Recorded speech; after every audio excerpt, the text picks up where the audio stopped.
আমাদের গাছ ভাইয়াদের ওপর এখন যা অত্যাচার হচ্ছে তা এই রোদ দেখলেই সবাই আমরা বুঝতে পারছি। যা ঠাটা পড়া রোদ, কোথাও শান্তি নেই, ঘরে বাইরে। সূর্যি মামা এখন যাকে পাচ্ছে তারই পেছন জ্বালিয়ে দিচ্ছে। এই জন্য ওই দু একটা চারা গাছ আমি ঘরে লাগিয়েছি, যাতে একটু যদি শান্তি পাওয়া যায়। এই দেখুন, মেন কথাতে এবার আসি। এত বড় গলি রাস্তা, কোনো একটা কেউ নেই। এই যে এত বাড়ি, বাড়ির পাঁচিল, কোথাও একটা বিড়াল পাবেন না, কোনো দিকে কিচ্ছু নেই। এই দেখুন না, আকাশটাও পুরো ফাঁকা, একটা কাক পক্ষী কিচ্ছু নেই, পরিষ্কার চারিদিকে, কোথাও কিচ্ছু কোথাও নেই।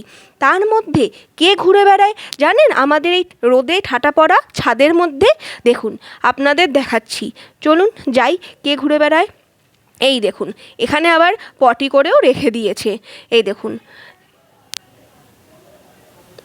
এই দেখুন আমাদের বাইন্দর পোলা কেলটু ছাদের মধ্যে এই রোদে ঘুরে বেড়াবে।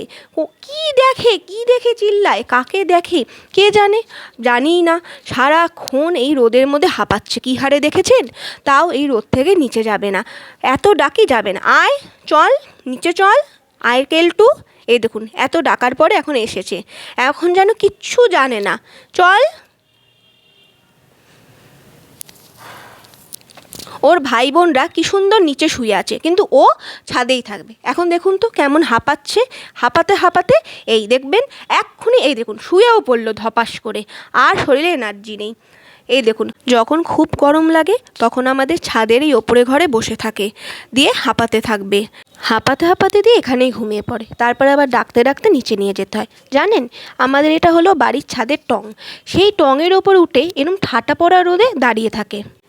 একদিন কী জোরে আওয়াজ পেয়েছি, দরজা খুলে নিচে এসে দেখি সেই এই ওপর থেকে পড়ে গেছে। দেখুন, 1.5 মাস পুরো বিছানায় প্লাস্টার লাগানো ছিল, পড়েছিল।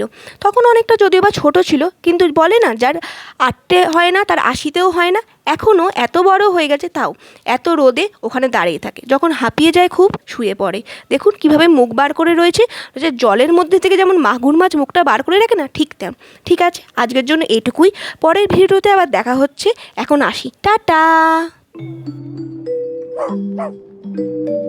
Wow, wow, wow, wow.